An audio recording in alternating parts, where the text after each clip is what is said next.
पुराने समय की बात है। एक गांव में रामू नाम का एक किसान रहता था।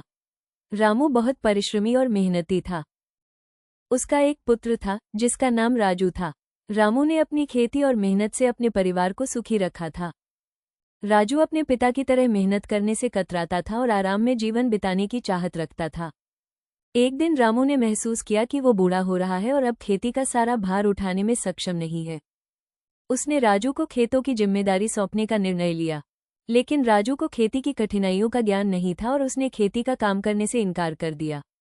उसने कहा, पिताजी, मुझे ये कठिन काम नहीं करना है। यह मेरे बस की बात नहीं है।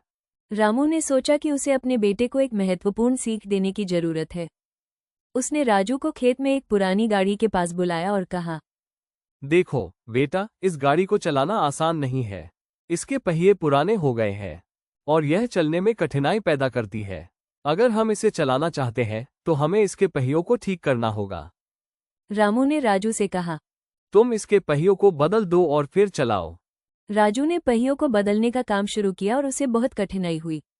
उसे पसीना आ गया, हाथों में छाले पड़ गए, लेकिन उसने हार नहीं मानी।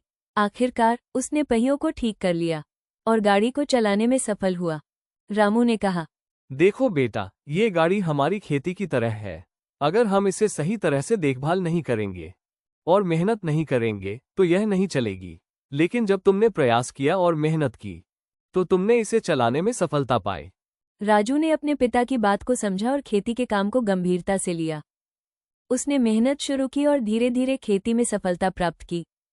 वो अपने पिता के नक्शे कदम पर चलने लगा और उसकी मेहनत ने उसके जीवन को बदल दिया।